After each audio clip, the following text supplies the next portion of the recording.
この季節に雪とは。これはまるで氷河が僕たちに。Voilà un combat qui a fait pleurer beaucoup de fans parce que contrairement au sacrifice de Shiryu juste avant, là, beaucoup de fans déplorent la mort de l'antagoniste également. Et oui, on va parler du célèbre combat Hyuga versus Camus et pas nécessairement pour dire que le nom de Camus est une référence à Albert Camus. まさか先生より強いセイントがこの世の中にいるとでも。そう。例えば私の師、アクエリアスのカミュのように。先生の師？私の師というからだけではない。私が今までに出会ったセイントの中でも最も素晴らしいセイントだ。 Là encore, il y a un décalage important avec le manga. Et à l'heure où, généralement, sur les forums, tout ce qui n'est pas canon est méprisé, voire rejeté, car ce sont des abominations et que ce ne sont pas la vision de l'auteur, eh bien là, c'est beaucoup plus complexe, car les fans, quoi qu'on dise, se sont attachés à la création de Takao Koyama, à savoir le Cristal Saint et sa mort mémorable.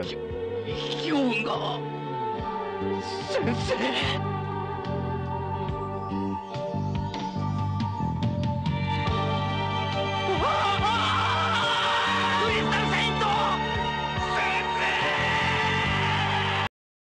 Un décalage intéressant car lors de la création du Cristal Saint, probablement que Kurumada n'avait pas été consulté. Et ainsi, le 7 mars 1987 était diffusé l'épisode où ce personnage apparaîtrait dans l'intrigue, le temps de 2 épisodes, pendant que l'auteur, lui, publiait respectivement les pages se rapportant au chapitre 28, chapitre où Ayolia est contraint de se battre face à Shaka. Peu avant cela, dans le manga, un mystérieux Gold Saint s'en prend au bateau de la mère de Hyuga, et l'auteur avait dessiné à ce moment-là Milo et non Camus. Le staff de l'anime n'avait pas de bonnes indications sur le maître de Hyuga. Kurumada prévoyait de faire de Milo le maître de Hyuga, qui plus est, avant de se raviser, partant du principe que l'eau et la glace étant le même élément, le signe du Verseau était un choix bien plus logique. Peut-être était-ce dans le but de recoller les morceaux que l'auteur fait naître une amitié entre ces deux personnages. En effet, Milo semble très bien connaître Camus, et mieux encore, il avait totalement deviné ses véritables intentions concernant son disciple. Voilà un contexte qui pourrait expliquer ce grand décalage avec l'anime.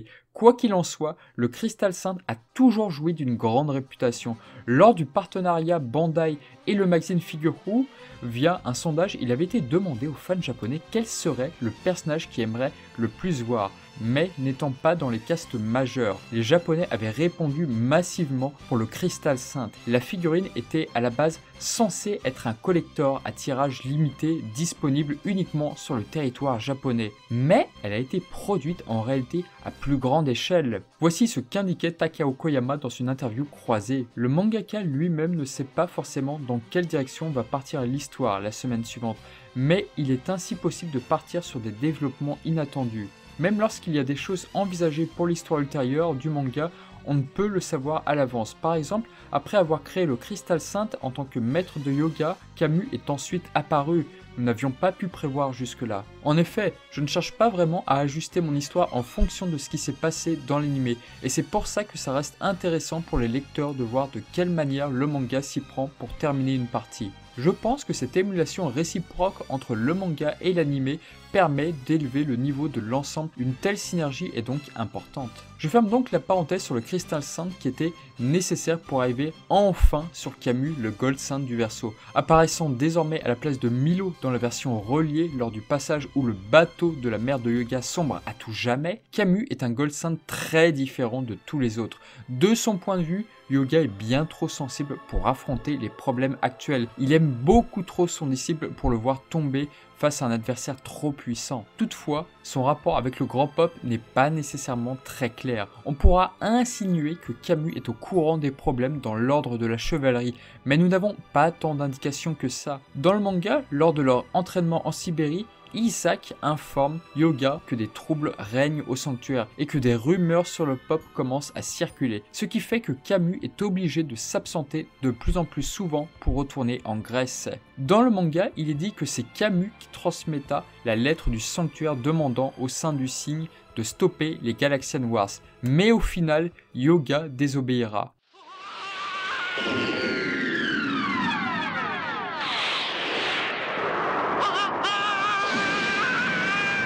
Alors que Yoga subit l'Another Dimension de Saga, cette technique est stoppée. On ne sait pas trop si c'est le Cosmo Diki qui a perturbé cette technique ou si c'est Camus qui est intervenu. Et le Saint du Cygne se retrouve dans la maison de la balance avec son maître. De bien étranges retrouvailles, car le maître est là pour faire entendre raison à son disciple. Le combat est inhabituel car sur la première partie, Yoga ne peut se résoudre à affronter son maître qu'il admire tant. Il faut avouer qu'étant son maître, Camus connaît fort logiquement les attaques de son disciple qui proviennent de son répertoire du coup. Niveau difficulté, c'est de la bonne. On avait pu voir ce dilemme via Seiya qui est frappé furtivement par Marine dans le manga et l'anime. L'auteur pousse ses démarches plus loin à travers le personnage de Camus. Chose qu'on peut souligner, la clause du verso est vraiment somptueuse. Kurumada a repris les ébauches d'un dessin d'un fan japonais. Notons que dans l'adaptation animée, Camus est dépourvu de brassard. Alors bon, elles sont visibles néanmoins dans certains passages.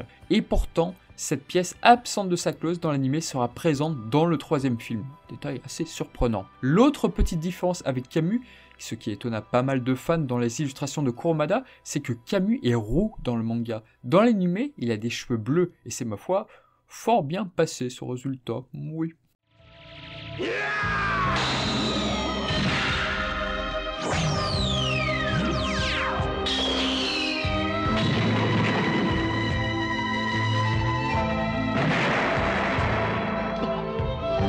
Le combat est très fort en émotion et Yoga change radicalement de ton lorsqu'il apprend que c'est son maître qui a fait sombrer le bateau où reposait le corps de sa mère. Une colère très surprenante de Yoga, mais qui n'améliore en rien son sort, contrairement à Shiryu face à Death Mask.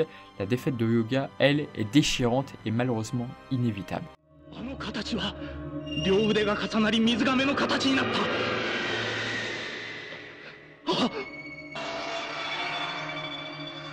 La technique finale de Camus est très classe et a beaucoup marqué les fans. Je pense que via l'Aurora Execution, une technique fatale et ultra décisive, la posture est parfaite. Et on sent à quel point Kurumada a réfléchi au design de la clause du verso, notamment sur les poignets, tant leurs formes prennent tout leur sens au moment de l'élaboration de cette technique. La constellation du verso représente généralement Ganymède, les chansons des dieux et aimants de Zeus. Kurumada a toutefois associé la constellation de la déesse Eos, également connue sous le nom d'Aurore. J'ai déjà rebondi plein de fois sur la réalisation de cet épisode via Katsumata, et ainsi que le character design, à savoir Eisaku Inoue. Donc je vais passer pour cet épisode. Yoga sera libéré par Shiryu de l'autre technique de choix de Camus, à savoir le Freezing Coffin. Le second round peut être déstabilisant, déjà parce qu'il se passe sur un seul épisode dans l'anime, alors que Shun et Shiryu ont pour eux 2 épisodes. On pourra rétorquer que Yoga avait déjà eu un épisode face à son maître,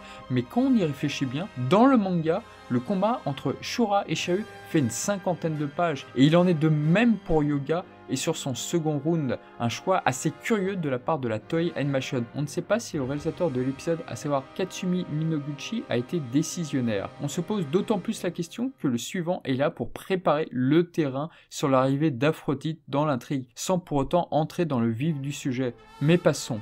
Au mieux, le combat dispose d'un rythme diablement efficace à n'en pas douter. Masahiro Naoi signe d'ailleurs là un de ses meilleurs épisodes, je suis vraiment convaincu de cela. Au passage, il y a pas mal de débats quant à savoir qui est le meilleur protecteur parmi les 12 Gold Saints. Et invariablement, chez les fans, Camus termine dans les derniers, en raison du fait qu'il laisse passer, comme si de rien n'était, Shun et Seiya. Camus avait-il à ce point-là confiance en Aphrodite? Mais je pense qu'il n'avait que faire de cette menace en parallèle, et voulait mettre à l'épreuve son disciple, et par ce biais, il a appris que celui-ci se battait pour une juste cause. Tout du moins, dans l'anime, ceci est mentionné. Dans le manga, Camus réalise que son disciple est capable de produire un froid encore supérieur au sien, ce qui explique pourquoi Yoga parvient cette fois à se libérer tout seul du cercueil de glace.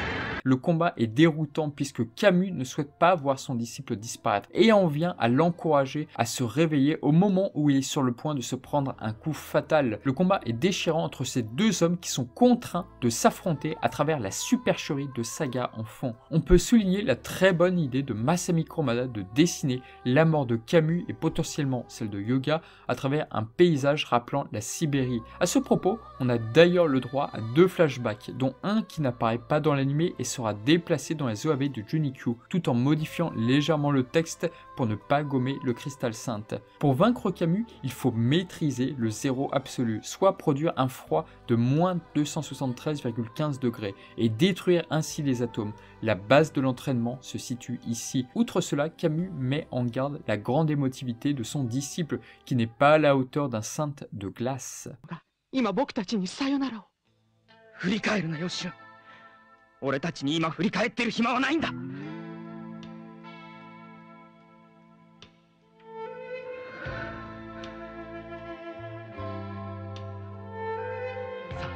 あ、12番目の球、双魚球がもう目の前だぜ。行くぞシュン。 Pour souligner la magnifique tristesse de ce combat grandiose, Seiji Yokoyama a pondu Mitsu no Aria, un thème dans la droite lignée du déjà culte Cygnus Yuga no Senshi. La réalisation de l'épisode est très habile, puisque la musique ne s'enclenche qu'au moment où Seiya et Shun comprennent que tout est fini pour Yoga. La respiration de Seiya qu'on peut entendre par l'intermédiaire de Toru Furuya en dit long sur l'émotion. La prestation de Koichi Hashimoto sur Yoga est magistrale, tout autant que Rokuro Naya sur Camus, et ce, sur ses dernières paroles.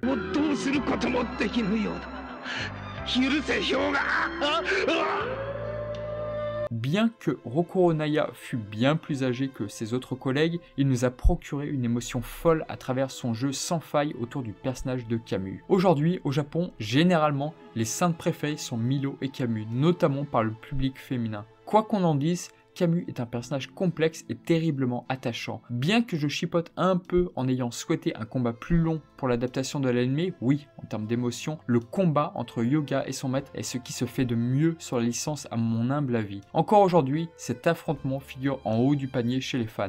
Et je ne pense que ce n'est pas pour rien. Voilà, mais écoutez, je vous dis à très bientôt pour de nouvelles vidéos sur Saint Seiya et prenez soin de vous, ciao!